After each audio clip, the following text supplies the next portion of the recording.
Assalamualaikum warahmatullahi wabarakatuh. Alhamdulillah, alhamdulillahirabbil alamin. Wassalatu wassalamu ala asyrafil anbiya'i wal mursalin. Sayyidina Muhammadin wa ala alihi wa sahbihi ajma'in.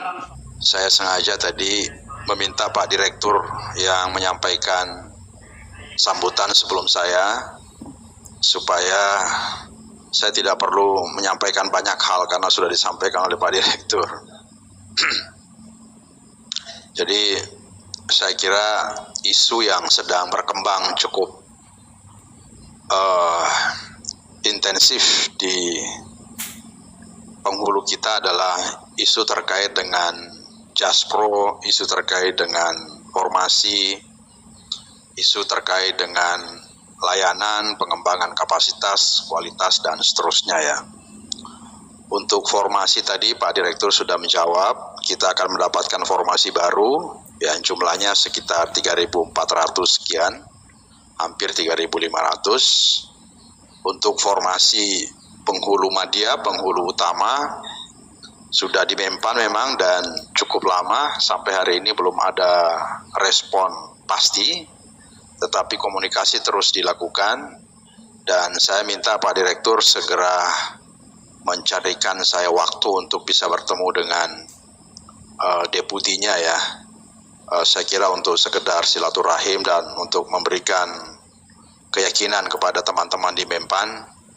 Sebenarnya selama ini komunikasi cukup dengan Sekretariat Jenderal ya di Biro Kepegawaian, tapi karena saya sendiri tidak paham ya kenapa kok sampai sekarang juga belum keluar. Saya kira alasannya sangat kuat sekali, justifikasinya sangat kuat, mengapa harus ada penghulu madya dan penghulu utama. Teman-teman tuh harus paham ya, bahwa penghulu itu tugasnya banyak.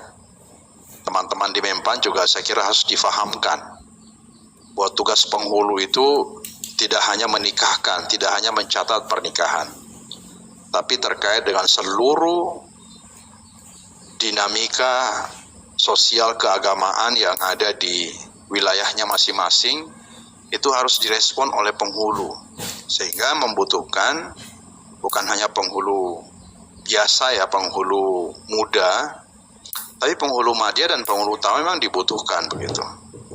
Saya kira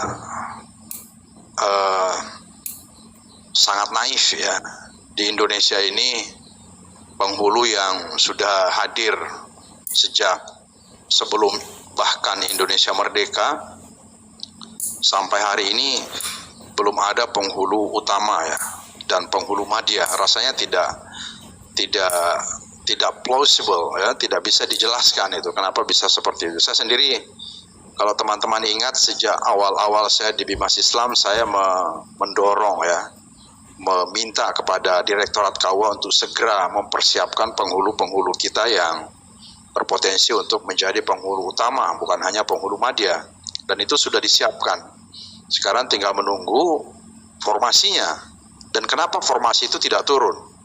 Saya kira sesuatu yang saya sendiri tidak paham kenapa itu tidak turun. Mungkin asumsi saya, ini asumsi saya, itu bukan persoalan substansi ya. Asumsi saya bukan persoalan substansi, tapi mungkin hanya persoalan teknis saja. Karena secara substantif saya kira justifikasinya sangat kuat, bahwa eksistensi penghulu di tingkat utama, apalagi madya, itu sangatlah dibutuhkan di Indonesia ini kalau kita paham tentang tujuan fungsi penghulu itu sendiri. Apalagi revitalisasi KUA yang di situ ada beban yang sangat banyak sekali, ada diversifikasi program yang harus kita laksanakan dan di situ membutuhkan penghulu.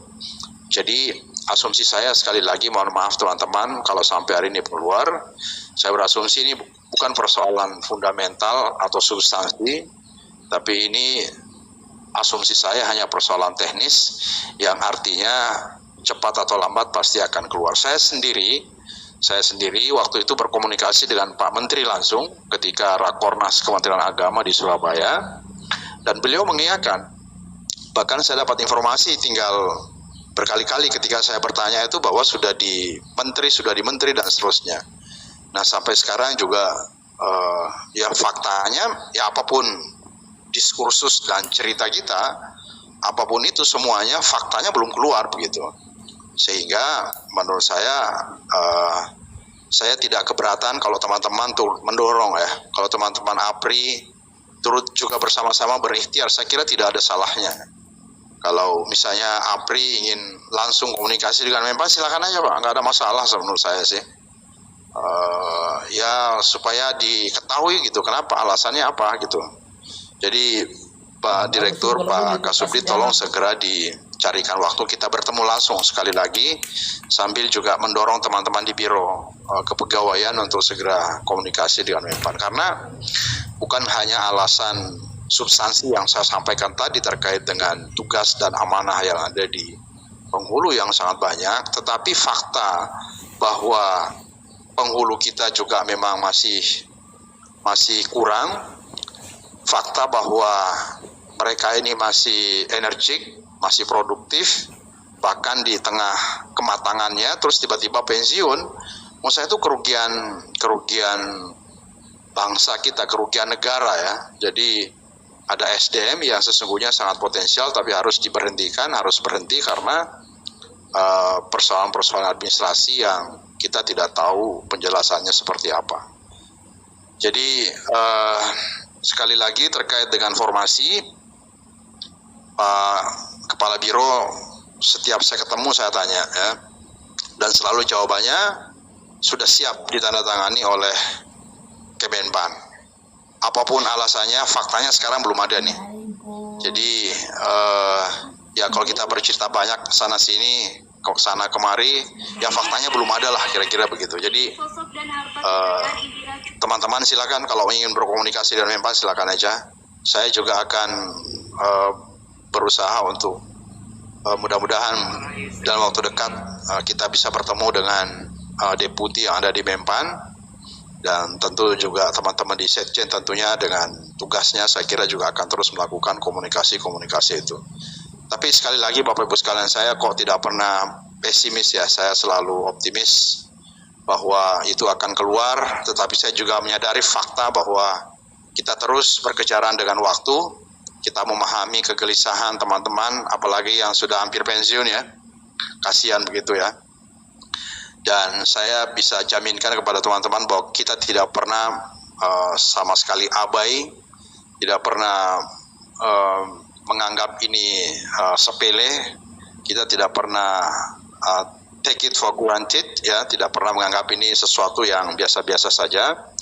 Kami terus berikhtiar untuk itu, dan ya sambil berikhtiar tentu juga kita perlu berdoa semoga bisa segera keluar. Kemudian terkait dengan Jaspro ya, teman-teman pasti sudah tahu ikhtiar apa yang telah kita lakukan, dan semua pimpinan sampai Pak Menteri sendiri punya atensi cukup besar terkait ini. Pak Menteri waktu itu bahkan meminta supaya dicairkan sebelum Idul Fitri. Ya, itu perintah Pak Menteri, Pak. Jadi Pak Menteri punya atensi, kita lapori, kita sampaikan informasi tentang isu tentang Jaspro di Penghulu ini, beliau minta supaya dicairkan sebelum Idul Fitri, tapi ternyata secara teknis tidak memungkinkan karena berbagai hal yang harus kita lewati. Dan waktu itu saya langsung ketemu dengan deputi BPKP ya, saya langsung bertemu dengan deputi yang menangani di BPKP, dan itu alhamdulillah pertemuan itu memotong sejumlah step yang harus diambil. Ada sedikit perbedaan antara BPKP dengan BPK ya, terkait dengan dokumen apa yang harus dilengkapi ketika harus melaksanakan pencairan utang negara ya yang berjumlah di atas 2 miliar. Itu ada sedikit perbedaan, dan alhamdulillah setelah kita bertemu ada beberapa step yang dipotong untuk percepatan, dan beliau juga komitmennya luar biasa teman-teman di BPKP itu, dan memerintahkan seluruh jajaran terkait untuk segera mengambil langkah-langkah, termasuk dengan Inspektorat Jenderal. Saya waktu itu didampingi oleh inspektur dari Itjen kita untuk bertemu dengan BPKP, dan sekarang sudah di lapangan gitu. Jadi ini sudah menjadi atensi kolektif semua pimpinan, bahkan sampai ke Pak Menteri, sampai Pak Irjen juga sudah punya concern. Beliau terlibat beberapa kali untuk membahas ini dan memerintahkan pada seluruh anggotanya untuk juga terlibat, dan sekarang sudah di lapangan. Jadi bersabarlah teman-teman sekalian. Walaupun saya juga bisa memahami kegelisahan teman-teman terkait keterlambatan ini, tapi saya juga berharap supaya teman-teman bisa memahami langkah-langkah teknis yang harus dilalui ketika ada kasus seperti ini yang harus kita laksanakan. Kalau keinginan kita sih ya apa susahnya gitu kan, tinggal dicairkan saja. Cuma kalau kita cairkan tanpa melalui berbagai mekanisme yang sudah ditetapkan oleh peraturan perundang-undangan, ya tentu kita sebagai pejabat ya, sebagai aparatur sipil negara harus tahu tentang aturan perundang-undangan yang berlaku di negara kita, sehingga kita sedikit harus bersabar untuk untuk menunggu waktu tersebut. Yang jelas teman-teman tahu bahwa untuk utang 2022 ya, 2023 ada 2022 juga ada ya, ada juga ya, tapi mostly di 2023 ya. Ya jadi kan itu kebijakannya kan masih seperti sekarang.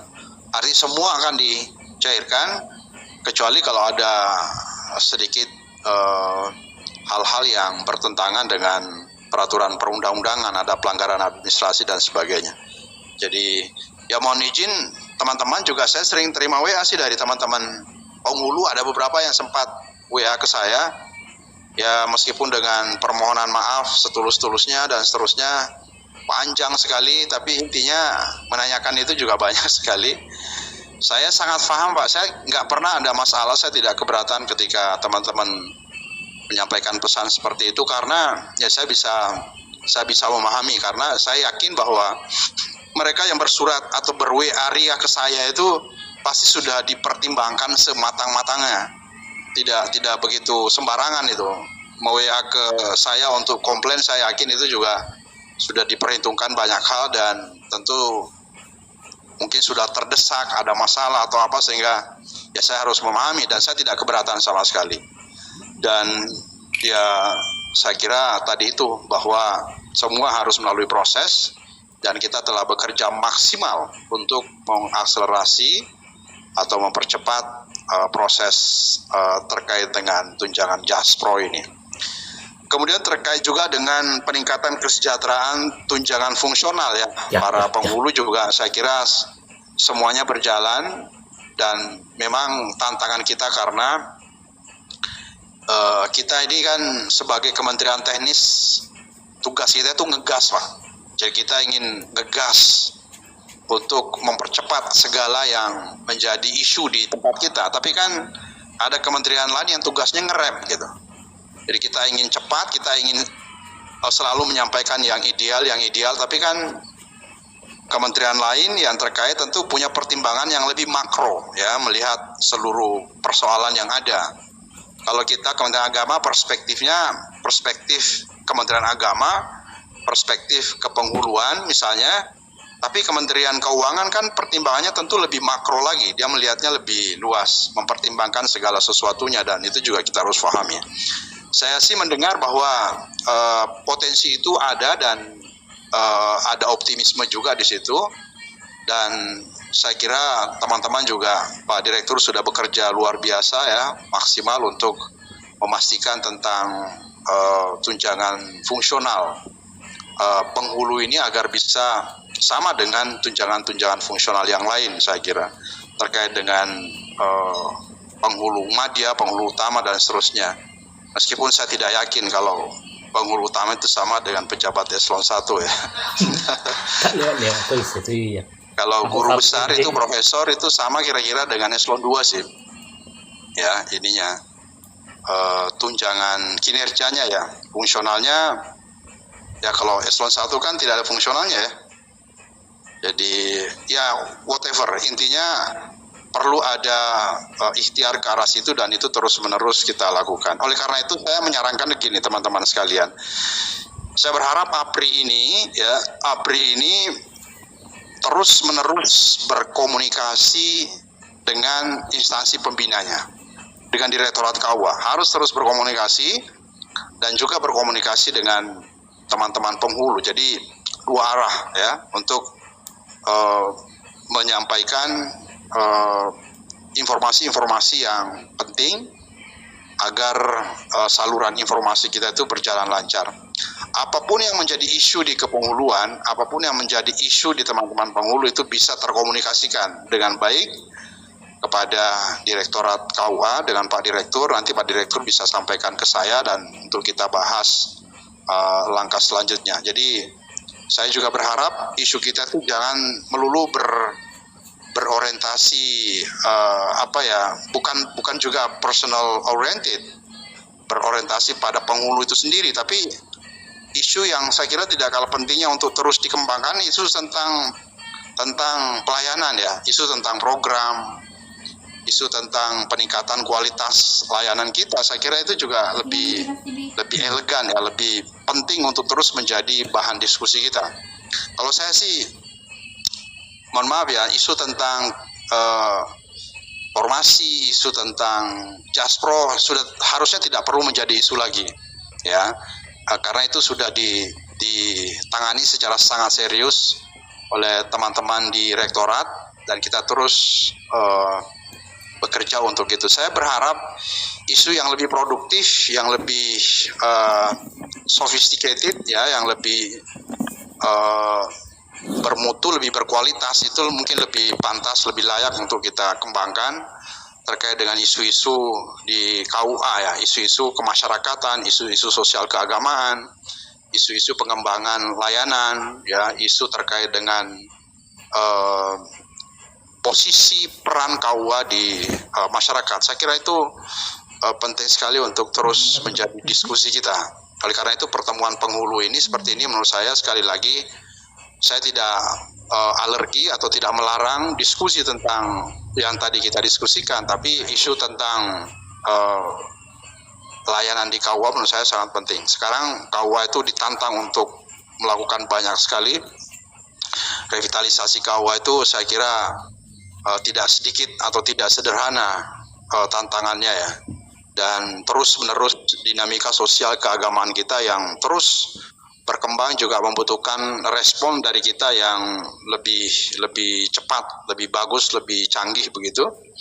Misalnya terkait dengan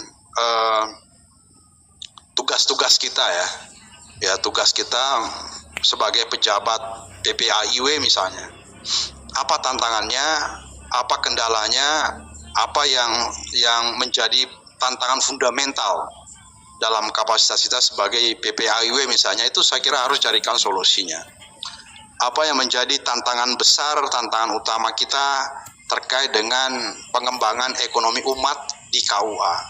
KUA menjadi UPZ, KUA menjadi sentra pengembangan ekonomi umat. Apa tantangannya? Apa yang harus kita lakukan? Apa yang bisa dilakukan oleh pemerintah pusat, oleh teman-teman di direktorat dan seterusnya. Ya, bagaimana agar profesi KUA ini berperan penting dalam kehidupan sosial keagamaan di tengah-tengah masyarakat, itu yang saya kira tidak kalah urgentnya untuk kita diskusikan. Jadi sekali lagi APRI ini saya punya harapan besar agar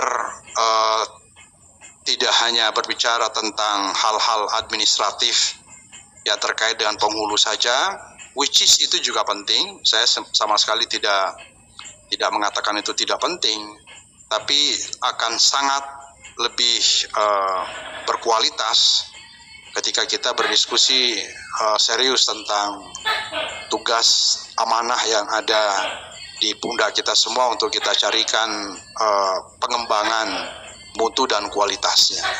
Demikian juga tentang ikhtiar, mungkin penghulu punya atau KUA, teman-teman di KUA juga punya ide gagasan terkait dengan program-program yang lebih baik yang mungkin selama ini belum diwacanakan atau belum disampaikan oleh oleh Direktorat KUA misalnya ya. Saya kira itu penting. Jadi ide gagasan itu saya selalu berasumsi bahwa teman-teman di penghulu ini kan mereka yang aktif terjun langsung ke lapangan. Saya yakin di situ ada ide ya, di situ ada gagasan, ada pengalaman genuine yang kalau diangkat, diformulasikan menjadi sesuatu yang bermanfaat, menjadi sebuah program, saya kira akan sangat bagus begitu. Jadi mohon maaf, saya sebagai Dirjen, Pak Direktur, teman-teman Kasubdit ini kan tidak di lapangan langsung gitu. Jadi harapan akan lahirnya sebuah gagasan genuine dari bawah, saya kira itu sangat bagus, sangat penting sekali. Nah, tentu kita berharap itu muncul dari teman-teman penghulu ya, yang bisa memberikan gagasan-gagasan seperti itu. Bapak Ibu sekalian, teman-teman yang saya hormati, sekali lagi saya berharap APRI ini betul-betul berfungsi instrumental ya, harus instrumental dalam meningkatkan kualitas pengabdian penghulu kepada masyarakat, dalam mengakselerasi program yang ada di KUA, dan juga dalam meningkatkan kualitas komunikasi antara penghulu dan juga dengan Direktorat KUA sebagai mitra pembina. Saya kira 3 fungsi ini kalau bisa dikembangkan, menurut saya sudah luar biasa, sudah sangat keren itu. Ya, sambil tentu juga bisa menyampaikan isu-isu terkait dengan tadi itu, isu tentang formasi, isu tentang Jaspro itu menurut saya isu-isu yang tidak kalah pentingnya juga untuk terus disampaikan, tapi jangan fokus ke situ ya, jangan terlalu sering bicara tentang itu karena itu sudah tanpa dibicarakan pun akan berjalan sebagaimana adanya, dan sekencang apapun bicara di bawah ya proses ini tetap akan seperti itu begitu. Jadi saya tidak alergi dengan itu, saya pastikan. Saya juga tidak keberatan ketika saya mendapatkan informasi langsung dari teman-teman penghulu, kita bisa diskusi apa saja, tapi sekali lagi mohon kita harus menunjukkan, kita harus merefleksikan ya kualitas kita sebagai penghulu, kualitas kita sebagai ASN, yang tentu kita harus paham tentang berbagai hal, termasuk saya kira menunjukkan kualitas kita terkait dengan pengalaman kita selama ini engage dalam kehidupan masyarakat sehari-hari.